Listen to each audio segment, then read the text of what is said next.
Welcome to our channel. నేను యజ్ఞమూర్తి. మహానటికి మహావమానం మనం screen మీద చూస్తూ ఉన్నాం.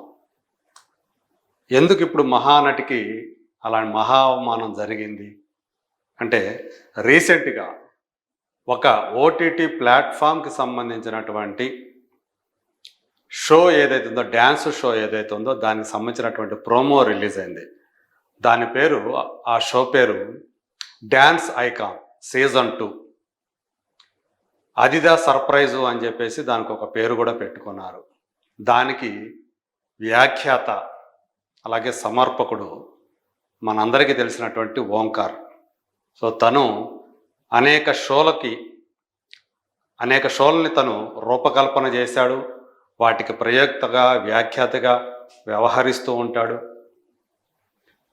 అలాగే సినిమా దర్శకత్వం కూడా వహించాడు. ఆయన ఇప్పుడు డ్యాన్స్ ఐకాన్ సీజన్ 2కి వ్యాఖ్యాతగా వ్యవహరిస్తూ ఉన్నాడు. అందులో చాలామంది ఔత్సాహిక డ్యాన్సర్లు తమ ప్రతిభా పాటవాలను ప్రదర్శిస్తూ ఉంటారు. చివరికి వచ్చిన తర్వాత వాళ్ళల్లో విజేతలను ఎవరో కూడా కొంతమంది న్యాయ నిర్ణేతలు, జడ్జిలు అనేవాళ్ళు నిర్ణయిస్తారు. సో దీనికి ప్రస్తుతం ఇద్దరు న్యాయ నిర్ణేతలు కనిపిస్తున్నారు. అందులో ఒక ఆయన మనందరికీ తెలిసినటువంటి పాపులర్ కొరియోగ్రాఫర్ శేఖర్, మరి ఒకరు ఫరియా అబ్దుల్లా, నటి, మనకు తెలిసినటువంటి నటి. సో చాలామంది ఇందులో టీం లీడర్లుగా వ్యవహరిస్తూ ఉన్నారు. వాళ్ళు ముమైత్ ఖాన్ లాంటి వాళ్ళు కూడా ఉన్నారు.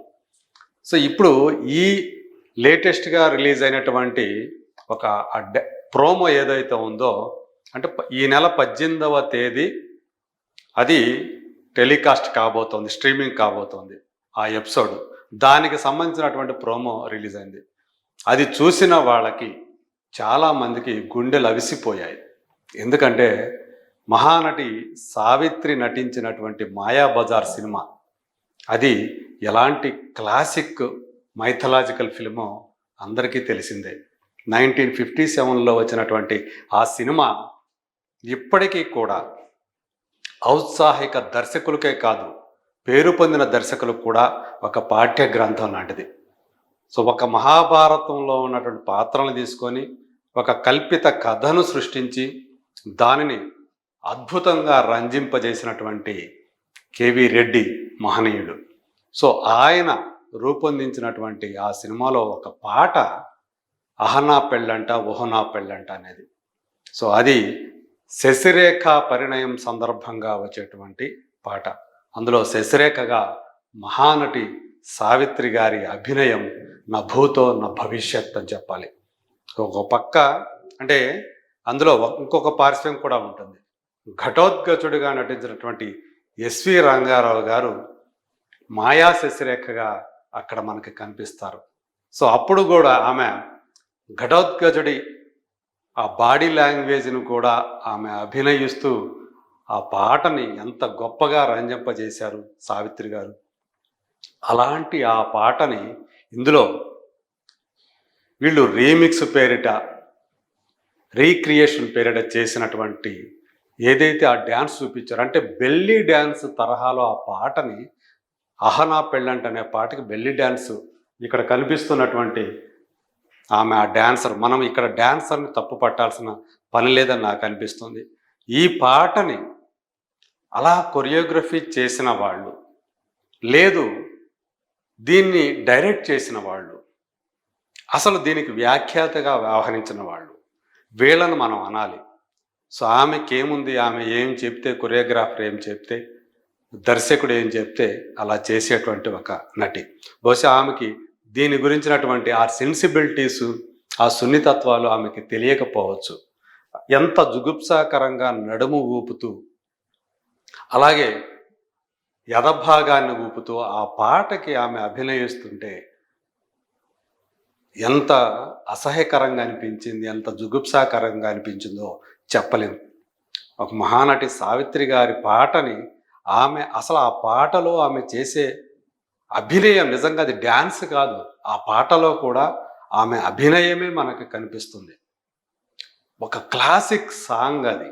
సో అలాంటి పాటను పట్టుకొని రోత డ్యాన్స్ తోటి ఇంత ఘోరంగా మహానటిని అలా అవమానించడం, ఆ పాటని అవమానించడం, మాయాబజార్ సినిమాని అవమానించడం, చాలామంది ఆ సినిమా అభిమానుల్ని, సావిత్రి గారి అభిమానుల్ని, ఆ పాట అభిమానుల్ని ఖచ్చితంగా గుండెలు అవిసేలా చేస్తుందంటంలో సందేహం లేదు. అందుగురించే అది ఎప్పుడైతే ఆ ప్రోమో బయటకు వచ్చిందో అప్పటి నుంచి కూడా సోషల్ మీడియాలో ఈ రోత డ్యాన్స్ గురించినటువంటి విమర్శలు మనకు కనిపిస్తున్నాయి.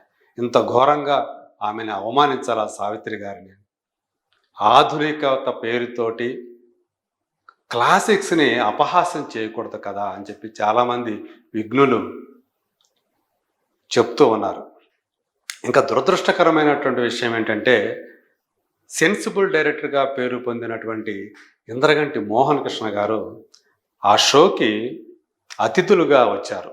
సో ఆయన సినిమా సారంగపాణి జాతకం 18వ తేదీ రిలీజులో ఉంది.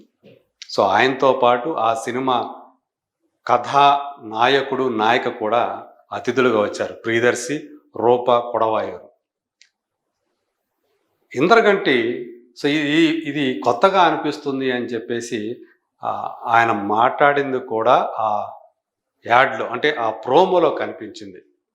అది పూర్తి ఎపిసోడ్ వస్తే కానీ నిజంగా ఆయన సమర్థించారా అలా డ్యాన్స్ చేయటాన్ని, ఏమిటి అనేది ఆ పూర్తి ఆ ఎపిసోడ్ చూస్తే కానీ మనకి తెలియదు. కానీ బట్ ప్రోమోలో చూసినంత వరకు మాత్రం ఇంద్రగంటి గారి ఆయనకి ఏదైతే ఆరోగ్యకరమైన హాస్యాన్ని తన చిత్రాల ద్వారా అందిస్తాడనే పేరు పొందినటువంటి వాడు, పైగా సాహిత్యంతో అనుబంధం ఉన్నవాడు. వాళ్ళ నాన్నగారు ఇంద్రగంటి శ్రీకాంత్ శర్మ గారు గొప్ప కవి, రచయిత, సినిమాలకు కూడా ఆయన పాటలు రాశారు.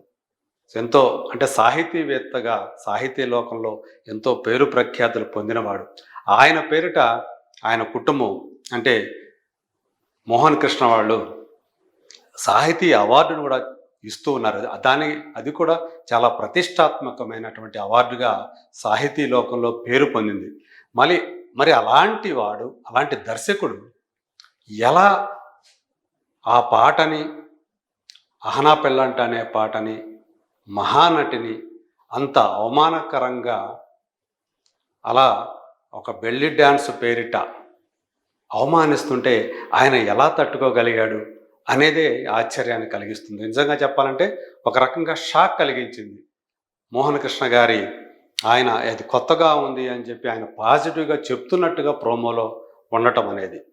సో ఏదేమైనప్పటికీ కూడా సో ఇప్పుడు సంగీత ప్రియులు ప్రధానంగా మహానటి సావిత్రి గారి అభిమానులు, మాయాబజార్ అభిమానులు, అహనా పెళ్ళంట అభిమానులు అందరూ కూడా ఆ పాటను అక్కడ రీక్రియేట్ చేసిన విధానం బెల్లీ డ్యాన్స్తో మాత్రం తీవ్రంగా అభ్యంతరం చెప్తూ ఉన్నారు.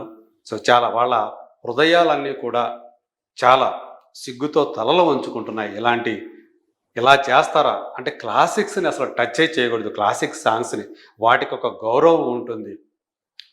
అవి కల్ట్, వాటిని చాలా జాగ్రత్తగా మనం చూసుకోవాలి తప్పితే వాటిని కించపరుస్తూ ఆధునికత పేరిట, మోడర్నైజేషన్ పేరిట వాటిని జుగుప్సాకరంగా ప్రదర్శించడం, అభినయించడం, డ్యాన్సులు చేయటం అనేది నిజంగా ఖండనీయమని చెప్పేసి అనాలి. సో ఇది రేపు 18వ తేదీ నిజంగా ఇది వస్తే గనక ఇది తీవ్రమైనటువంటి విమర్శలు ఎదుర్కోక తప్పదని చెప్పేసి అనిపిస్తుంది. ప్రోమోనే అలా అనిపించిందంటే ఇక ఆ పాట మొత్తం ఆ ఎపిసోడ్లో చూస్తే ఇంకెంత రోతగా అనిపిస్తుందో చూడాలి. మరి నిజంగా ఇప్పుడు చాలా వాటిని మనం సర్దుకుంటూ వస్తూ ఉన్నాం.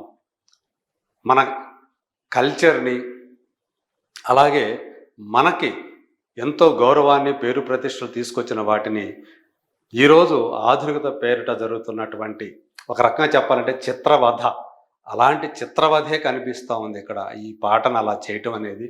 సో దానికి మరి సభ్య సమాజం ఎలా స్పందిస్తుందో వెయిట్ అండ్ సీ.